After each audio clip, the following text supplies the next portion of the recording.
बंधो चरण सरोज गुरु मुद मंगल आगार।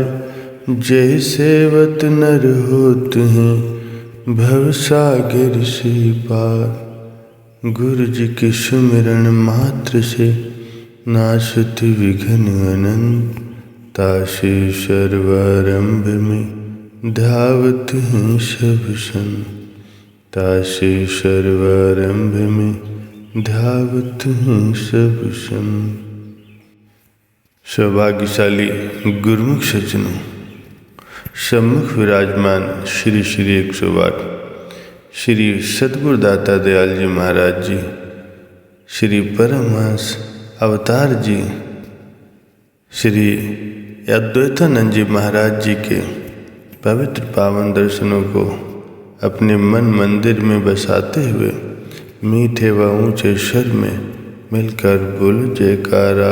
बोल मेरे श्री गुरु महाराज की जय। गुरुमुखों, आज श्री रामनवमी का शुभ दिवस है, जो संपूर्ण भारत के साथ साथ विदेशों में भी श्री राम जन्मोत्सव के रूप में बड़ी धूमधाम से मनाया जाता है।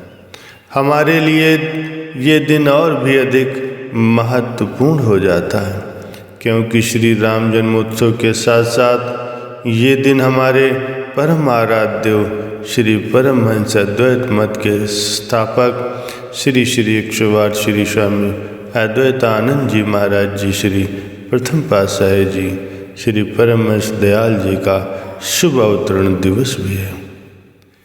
इसके लिए सभी गुरुमुख प्रेमियों को लाखों लाख बधाई हो। गुरुमुखों, काल माया के बंधन से मुक्त कराने के लिए उनको शतपथ दर्शाने और प्रेम भक्ति का अमृत पिलाकर उन्हें नवजीवन प्रदान करने के लिए ही श्री श्री 108 श्री प्रथम पातशाही जी महाराज जी अपना परम धाम छोड़कर इस धराधाम पर अवतरित हुए और मानव कल्याण के लिए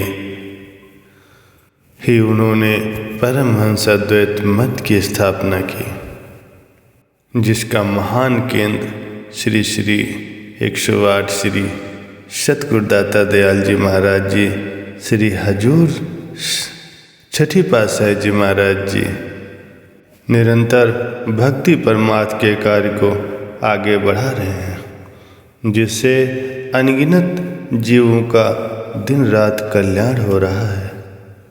आपके हम जीवों पर अनंत अनंत उपकार हैं। उन उपकारों का बदला हम जीव जन्म जन्मांतर तक नहीं चुका सकते। श्री श्री 108 श्री सद्गुरु दाता दयाल जी महाराज जी, श्री प्रथम पातशाही जी महाराज जी ने एक बार श्री वचन में फरमाया था कि जब नादिर शाह ने दिल्ली पर आक्रमण किया तो दिल्ली के बादशाह ने पराजित होने के पश्चात उसकी दावत की, जिसमें सैकड़ों प्रकार के स्वादिष्ट व्यंजन बनवाए, जैसे पूड़ी, कचौड़ी, तरह तरह की साग सब्जी, हलवा, पुलाव, जर्दा, कुरमा, अचार, चटनी, मुरब्बा आदि। अर्थात भोजन बनवाने में अत्यंत शिष्टाचार बरता गया। जब नादिर शाह के साथ साथ सेना के अधिकारियों और सिपाहियों आदि के आगे भोजन रख दिया गया तो नादिर शाह ने उठकर एक दृष्टि सभी वस्तुओं पर डाली और ये शिष्टाचार देखकर हैरान रह गया। उसने उसी समय भिस्तियों को बुलाकर पूरी भोजन सामग्री पर पानी डलवाकर उसे नष्ट करवा दिया और किसी को भी भोजन चखने तक नहीं दिया। फिर बादशाह से कहने लगा कि क्या आप मेरे सैनिकों को जीभ के स्वाद में डालकर बर्बाद करना चाहते हैं? यदि लोगों को ऐसी वस्तुओं का रस पड़ गया और स्वाद का चस्का लग गया तो फिर इनकी दशा भी आप लोगों के समान आराम तलबी की हो जाएगी और वे युद्ध करने के योग्य नहीं रहेंगे। इसीलिए आप तो मेरे सैनिकों को आटा, चावल आदि सारा सामान कच्चा ही दे दें। ये अपने आप ही पका कर या भून भान कर खा लेंगे। श्री परमहंस दयाल जी महाराज जी ने फरमाया कि जब एक देश जीतने के लिए इंद्रिय संयमों पर नियंत्रण करने की और भौतिक रसों के त्याग की इतनी आवश्यकता होती है, तो क्या मन को जीतने के लिए, जिसमें सारे संसार के संस्कार भरे पड़े हैं, संसार के रस भोगों को त्यागने की और ध्यान देने की आवश्यकता नहीं होगी? है और अवश्य है। अपितु सत्य तो यह है कि मन को जीतने के लिए कई गुना अधिक इंद्रिय भोगों और रसों को त्यागने की आवश्यकता है। एक बार आपने श्री वचन फरमाया कि हजरत बू अली शाह कलंदर ने एक पुस्तक में कुछ नुस्खे लिखे। एक व्यक्ति ने उसमें से प्रत्येक नुस्खे को आजमाया, परंतु रसायन तैयार न हुआ। तो शाह साहिब को उलाहना देने और गलत नुस्खे लिखने के लिए कुछ कहने सुनने को उनके पास गया। जब उनके निवास पर पहुंचा तो देखा कि एक वृद्ध व्यक्ति मकान के बाहर चारपाई पर बैठा हुआ है। अतः उसने शाह साहिब से पूछा।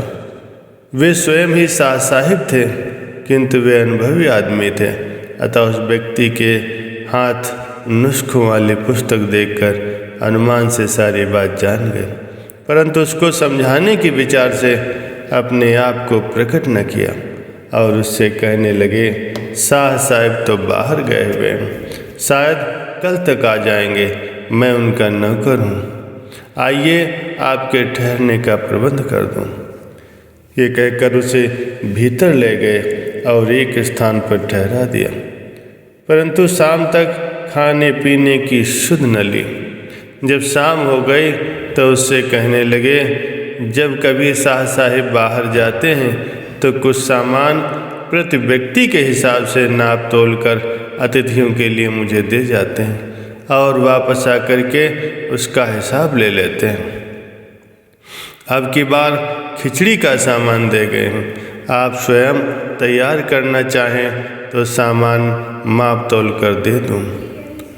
उसको तो बहुत जोर की भूख लगी थी, इसीलिए वो तुरंत मान गया।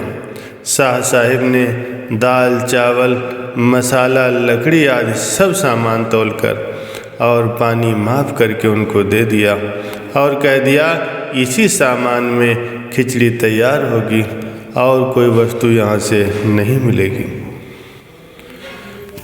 उसने सामान लेकर चूल्हा फूंकना आरंभ कर दिया। कुछ लकड़ियाँ तो हांडी चढ़ाने से पहले ही धधक धधक कर जल गई। पानी की भी यही दशा हुई। कुछ पानी से दाल चावल धो लिए, सेज खिचड़ी में डाल दिया और पकने के लिए उसे चूल्हे पर चढ़ा दिया। क्योंकि आग बिना अनुमान के जलाई गई थी और आग जलाने के बाद दाल चावल धोए गए थे, इसलिए लकड़ियाँ जलकर पहले ही समाप्त हो गए और खिचड़ी तैयार न हो सकी। साथ ही पानी की कमी के कारण हांडी के पेंदे में दाल चावल लग गए। परिणाम स्वरूप खिचड़ी कच्ची रह गई।